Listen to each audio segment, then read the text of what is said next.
Hey guys, welcome back to the channel. Today, we're talking about Highguard, and unfortunately, it has met its inevitable end.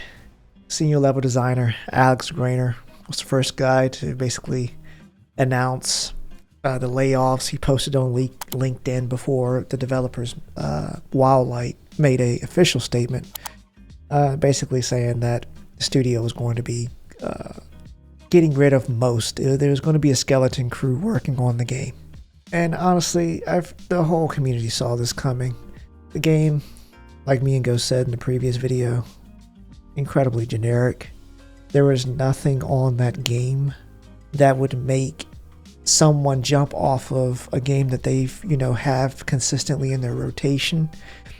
This game did not have enough to break people off of that. This is not a game you want to fit into your just fit into your regular day-to-day gaming. Ghost, I know you had strong feelings about this game. I had light feelings. It just what was gonna wow you in the game, and like I told you, or told you like that's mean, but like we were talking about a couple of days ago, where that was the ending of the awards and like upcoming games, Right? Because that did not appeal, and it shows. Like I think you were telling me the other day, they got down to like 1,300 players, something like that. What are we doing? Yep. That's diabolical numbers. Yeah, because they had a really big surge of players from the start, which is what any developer or any team could ask for. I honestly feel like Jeff Keighley putting that game at the end of the Game Awards, Rough. I really think, I think that was rough to put on the game, and I don't know. I don't see what Jeff saw in this game to put this at the end, and I think he hindered and he helped at the same time. The reason I say helped is because I don't think it would have gotten that many players in the beginning at launch if it hadn't been at the end. Regardless of all the negativity surrounding the game, players are still curious at the end of the day, regardless of what they say online. And they jumped in there and tried it. 100,000 players, which is healthy. Swift drop off within a couple of days, but still, I don't think that they also would have shows you developed a game that nobody asked for from developers that develop games that we want to play. What are you doing? Exactly. And I understand there's a point of no return with some of the games when they're in development. Like, you know what, we're here, we got to ship it out, but you should not have put that at the end of that show. Because there's standards that come with that. That's not good. You're closing a show, that's hype, and then the verbiage that you used, no. Mm-mm. Yeah, like saying that you're the team behind Apex and Titanfall. Titanfall is the name that definitely sticks out. Please stop doing that, especially when you have a product that looks as generic as this, because there is nothing that made this game stand out. I can't really remember what Jeff Keighley's verbiage was word for word, but basically making it seem like this game was so much different than what we've ever seen. Like, Jeff, have you been playing lately? Our final world premiere comes from 61 members of the team that built Apex Legends and Titanfall. 4 years ago, the principals founded a new independent studio with the hopes of pushing the shooter genre forward with a new original game. Have you seen what's out there? Have you seen the competition? It's tone death. Right. Like, what are we, like, you looked at the gaming landscape and went, yeah, this is still going to be a good idea. Right. You have Omni-Man riding on horseback.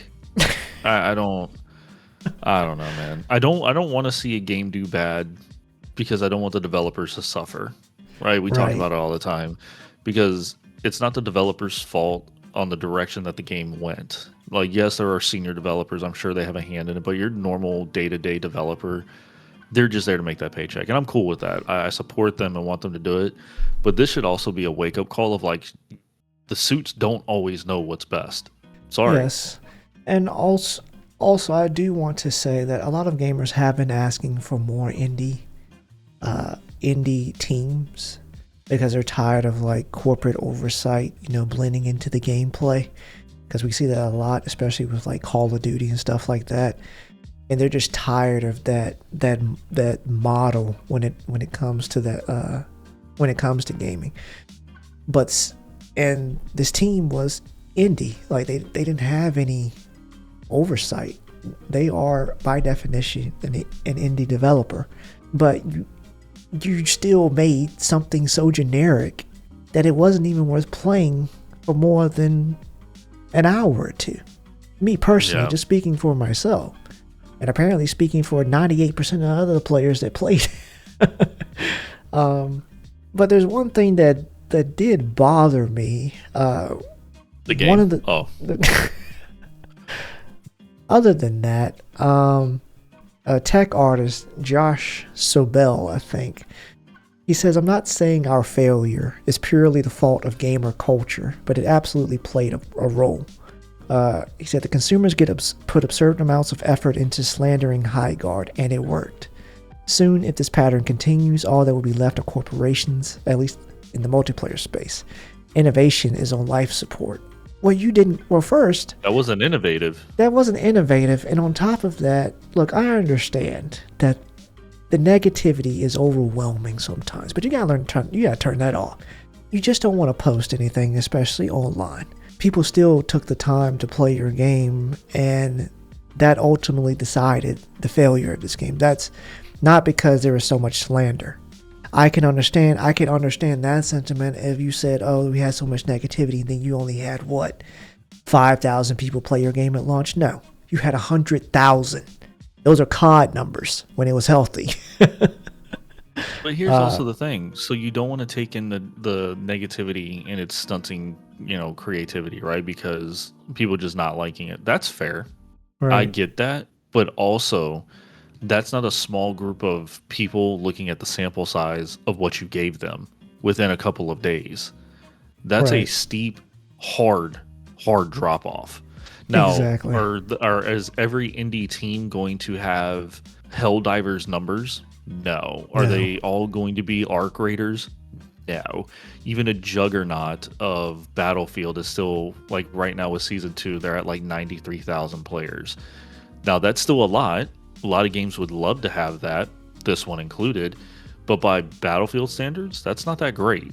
Right. But there's still a dedicated fan base where you're giving them something. You didn't give the fan base anything with this game. Right. And, also, free-to-play games have like this, kind of like this air about them that if it's free-to-play, it's not going to be that good. But look at Marvel Rivals. Marvel Rivals is incredibly popular. But yeah, he also talked about how he thinks that the game was dead on arrival, which it was not. We see the player numbers. He's talking about, they received 14,000 review bombs within an hour of playtime. And he said many didn't even finish the required tutorial. But like I said, regardless, Steam numbers don't, for what I know, they don't lie. You still had a massive surge of players. And that was your testing ground, and 98% said no. Well, and here's also the thing: it was a bad launch. Yes. Because even like your PC players couldn't even get on, and then you mandatory to go through a tutorial to even play multiplayer. I'm sorry. Let's cut this out. Right. If you're getting onto that game, let's be 100% clear. You're getting onto a multiplayer shooter type game. You're not new to the genre. I'm sorry. I don't need to learn swipe, and then I got to go get a crystal. I can figure that shit out. You guys missed the mark, and it sucks. Right. And it's unfortunate. Like I said, there was no innovation. There was nothing here that screamed, oh, this is going to definitely shake the market up. We didn't get that. This ain't Arc Raiders. What's the other game that came out that was incredibly popular? I had it in my head and I lost it, but regardless, y'all didn't do nothing. This game was forgettable, just as forgettable as Concord. And like I've always said, The trailer didn't do much for it, and just from the trailer, I knew I wasn't going to mess with this game much unless something had drastically changed at launch, which it didn't. You had performance issues on launch. I couldn't even get to play on my console because anytime I tried to enter through the tutorial, it would just kick me back to the main menu, which forced me to go to my PC. And thank God I had a PC to be able to try it. Otherwise, I would have been locked out for a couple of hours. Yeah. But yeah, and since then the website has gone dark. It went off. PlayHighguard.com went offline Monday morning. It's just the game logo was just there. And you just got a site unavailable message and a support email. So it's not looking good, even with the skeleton crew. So I don't know what the future of this game is. I think the future of it is death. I don't see it being revived. The game is still playable, but no one knows for how long. So it's basically up in the air. It's up in the air into the abyss because the game's done. Right. But yeah, sad to see. You don't want to see devs losing their jobs. But I do feel like if this game had been announced in the middle of the Game Awards, it wouldn't have got this much negativity. You would have had like a small group of players, is trying the game out. And I think you would have had a bunch of people, just getting their group of friends that they know will play it to try it out. You probably could have had a small group there and then grown from there and taking advice from that community and going forward with it. But putting it at the end, you get that big surge and then that drop off. Sorry, you can't run a team when there's no revenue coming in to support them.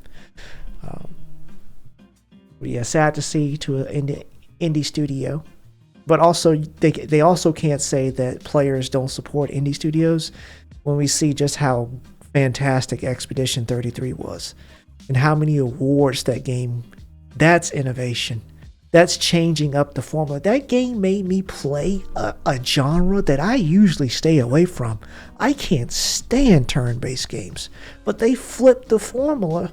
It made it playable for me, somebody who usually stays away from it. So, I don't know. I think it's disingenuous to blame the players. Don't do that. You had your product. We tried it. It sucked at the end of the day. I don't have anything else to say. Any final thoughts? Oh, I'm good. Better luck next time. And with that, we'll end it. Let us know in the comments what you thought of Highguard. If you actually enjoyed it, I would like to know why. And above all else, make sure to like, subscribe, hit that bell. If you never miss an episode, we'll catch you guys next time. Goodbye. Bye.